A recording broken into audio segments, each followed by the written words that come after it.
Assalamualaikum warahmatullahi wabarakatuh.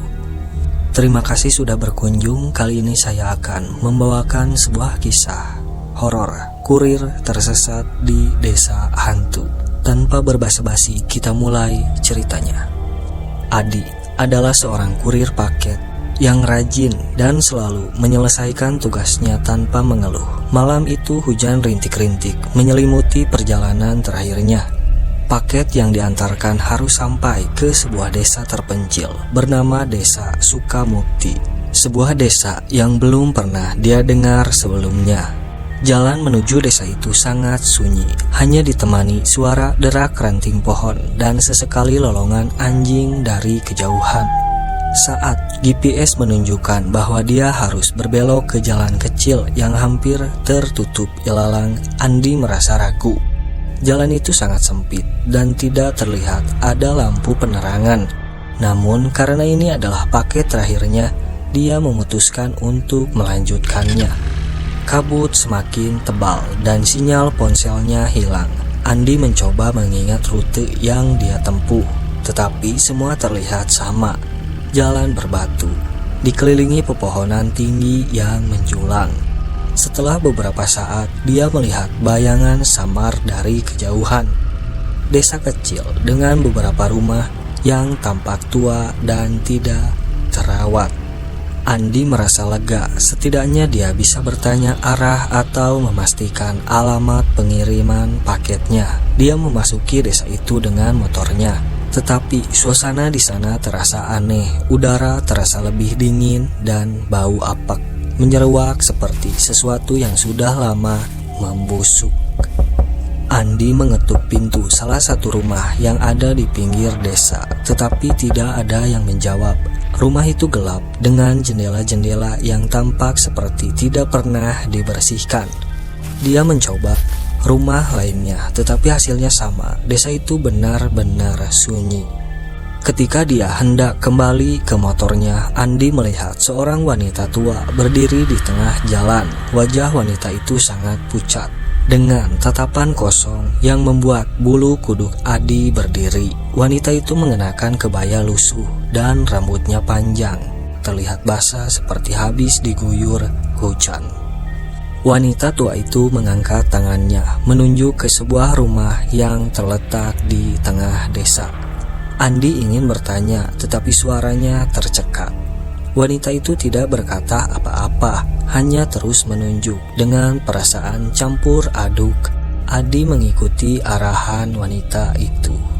Ketika Adi tiba di depan rumah itu, pintunya terbuka perlahan. Meskipun tidak ada angin, seorang pria tua berdiri di ambang pintu. Kulitnya sangat pucat, dengan tatapan mata kosong seperti wanita sebelumnya. "Paketnya untuk siapa?" tanya pria itu dengan suara berat. Adi menatap kotak di tangannya dan membaca nama yang tertera. "Untuk Pak Darman," jawab Adi. Pria tua itu tersenyum tipis, senyum yang tidak membuat Adi merasa lega. "Darman ada di sini. Masuklah, nak." Adi melangkah masuk dan dia langsung merasakan hawa dingin yang menusuk tulang. Rumah itu gelap, hanya diterangi lampu minyak yang remang. Di dindingnya tergantung banyak foto hitam putih. Semua foto itu memuat gambar seorang pria yang sama, Pak Darman. Namun wajah dalam foto-foto itu tampak berbeda setiap kali Adi melihatnya. Mata dalam foto itu seperti bergerak, menatap langsung ke arahnya. Ketika Adi hendak menyerahkan paket, pria tua itu sudah tidak ada di depannya. Hanya ada suara-suara bisikan terdengar di sekelilingnya. Semakin lama semakin keras. Adi merasa panik dan mencoba keluar, tetapi pintu rumah terkunci. Di tengah kepanikannya, dia melihat bayangan seorang pria muncul di sudut ruangan. Bayangan itu berbicara dengan suara serak. "Aku Darman, nak. Kau tahu apa yang terjadi padaku?" Adi tidak bisa menjawab. bayangan itu mulai bergerak mendekat dan ruangan terasa semakin dingin. Suara serak itu terdengar kembali. Aku dibunuh di desa ini. Mereka menguburku hidup-hidup karena aku tahu rahasia mereka. Adi merasa tubuhnya membeku. Bayangan itu mulai mengisahkan bahwa puluhan tahun lalu Desa Sukamukti dihuni oleh sebuah kelompok yang mempraktikkan ilmu hitam. Darman, seorang pedagang yang sering datang ke desa itu tanpa sengaja mengetahui ritual gelap mereka. Dia mengancam akan melaporkan ke pihak berwajib. Sebagai balasan, kata Darman, mereka menyebabku di sini. Mereka memanggilku ke rumah ini, lalu memukulku hingga pingsan. Aku dikubur hidup-hidup di bawah rumah ini. Adi mendengar suara tanah yang bergesekan, seperti ada sesuatu yang bergerak di bawah lantai kayu rumah. Rohku terperangkap di rumah ini, bisik Darman, dan setiap orang yang datang ke desa ini menjadi bagian dari kutukan mereka. Adi mulai merasakan foto-foto di dinding bergerak sendiri. Wajah dalam foto berubah menjadi wajahnya sendiri. Dengan ekspresi penuh ketakutan, dia mencoba membuka pintu lagi, tetapi tidak bisa. Dengan seluruh kekuatannya, dia mendobrak pintu dan berlari keluar rumah. Ketika Adi menoleh ke belakang, seluruh desa terlihat berubah. Rumah-rumah tua itu sekarang tampak seperti reruntuhan yang sudah ditinggalkan bertahun-tahun. Tidak ada wanita tua, tidak ada pria pucat, hanya desiran angin yang melolong pelan. Adi terus berlari hingga tiba di jalan besar. Pagi harinya dia ditemukan oleh seorang penduduk desa terdekat, duduk di pinggir jalan dengan wajah pucat. Dia menggenggam paket di tangannya yang entah bagaimana masih utuh. Ketika penduduk itu melihat nama pada paket, dia langsung membeku. Pak Darman, dia sudah meninggal 30 tahun lalu. Apa yang kau lakukan dengan namanya, nak? Adi hanya bisa terdiam. Dalam benaknya, dia masih mendengar bisikan roh Darman memanggil-manggil namanya dari kegelapan. Setelah ditemukan oleh seorang penduduk desa bernama Pak Herman, Adi masih terlihat linglung. Pak Herman seorang pria paruh baya dengan wajah penuh keprihatinan, membawa Adi ke rumahnya. Di sana Adi diberi minuman hangat dan waktu untuk menenangkan diri. Namun saat Adi mulai menceritakan apa yang terjadi, wajah Pak Herman berubah serius. Desa Sukamukti, katamu, itu desa mati, nak. Sudah 30 tahun tidak ada yang tinggal di sana. Semua penduduknya menghilang begitu saja setelah kabar tentang ilmu hitam itu tersebar, kata Pak Herman dengan suara rendah. Adi memaksakan diri bercerita dengan detail, mulai dari wanita tua yang menunjukkan rumah Pak Darman, pria tua pucat yang membuka pintu, yang tidak lain adalah arwah Pak Darman, foto-foto aneh di rumah Pak Darman, hingga roh Pak Darman yang menceritakan kematiannya. Pak Herman mendengarkan dengan seksama, meskipun raut wajahnya menunjukkan ketakutan yang mendalam. Apa kau yakin, nak, namanya Darman? Tanya Pak Herman. Andi mengangguk. Dia bilang dirinya dikubur hidup-hidup di bawah rumah itu. Rohnya terperangkap di sana. Pak Herman terdiam sejenak sebelum akhirnya berdiri. Aku tahu tentang Darman.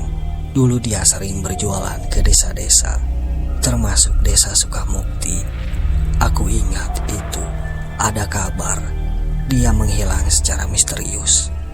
Tapi aku tidak tahu kalau dia dibunuh seperti itu. Jika yang kau katakan benar, kita tidak bisa membiarkan rohnya terus terjebak. Pak Herman mengajak beberapa penduduk lainnya yang dianggap pemberani. Mereka membawa peralatan seperti cangkul, lampu Petromax, dan dupa. Adi, meskipun masih ketakutan, memutuskan untuk ikut. Dia merasa bertanggung jawab untuk membantu roh Pak Darman. Malam itu mereka menuju desa Sukamukti. Jalanan yang sebelumnya hanya dilewati Adi seorang diri kini terasa sedikit lebih menenangkan dengan kehadiran beberapa orang. Namun begitu memasuki desa, suasana mencekam itu kembali terasa. Kabut tebal itu muncul tiba-tiba dan suara-suara aneh terdengar dari kejauhan. Ketika mereka sampai di rumah yang dimaksud Adi, rumah itu tampak seperti bangunan lapuk yang hampir roboh. Dindingnya penuh lumut dan bau apak menyengat terasa semakin kuat. Di sini, bisik Adi menunjuk pintu yang dulu dibukakan oleh pria pucat. Pak Herman dan beberapa penduduk mulai menggali di lantai rumah itu. Adi berdiri di sudut ruangan, menggenggam dupa yang telah dinyalakan. Saat tanah digali lebih dalam, mereka menemukan kain lusuh yang membungkus tulang belulang manusia. Bau busuk menyebar dan suasana di ruangan itu semakin berat. Tulang ini pasti Darman, bisik Pak Herman dengan wajah tegang. Namun saat mereka hendak mengangkat tulang-tulang itu, tiba-tiba lampu Petromax berkedip-kedip. Suara bisikan kembali terdengar, tetapi kali ini lebih keras. Wajah-wajah dipoto yang masih tergantung di dinding terlihat bergerak, menatap ke arah mereka dengan ekspresi marah. Adi merasa seperti ada yang mencengkeram pundaknya, tetapi tidak ada siapapun di sana. Pak Herman segera mengambil dupa dan berbicara. Darman, kami di sini untuk membebaskanmu. Jika ada yang salah dilakukan padamu, kami ingin memulihkan hakmu dan menenangkan rohanimu. Setelah Pak Herman berbicara seperti itu, suara bisikan perlahan menghilang. Udara yang tadinya terasa menyesakan mulai terasa lebih ringan. Mereka mengangkat tulang belulang itu dan membawa ke luar desa. Keesokan harinya mereka menguburkan tulang belulang Pak Darman di pemakaman desa Pak Herman dengan doa-doa yang dipanjatkan oleh seorang ustadz. Adi merasa lega meskipun tubuhnya masih lelah. Saat proses penguburan selesai, angin sejuk berhembus lembut, seperti ucapan terima kasih dari roh Pak Darman. Pak Herman menepuk bahu Adi. Kau telah melakukan sesuatu yang besar hari ini. Semoga Darman kini tenang dan desa itu tak lagi menjadi tempat roh-roh tersesat. Setelah semuanya selesai, Adi kembali ke rutinitasnya sebagai kurir paket. Tetapi malam itu terus terngiang di pikirannya. Suatu hari dia mencoba membuka alamat dari desa Sukamukti di peta, tetapi tidak menemukannya lagi. Desa itu seperti hilang begitu saja, seolah tidak pernah ada. Namun Adi yakin desa Sukamukti memang nyata dan dia telah menjadi saksi dari kisah tragis seorang pria bernama Darman. Kini Adi selalu membawa dupa kecil dalam tasnya sebagai pengingat bahwa ada dunia lain yang tidak bisa dijelaskan oleh akal manusia.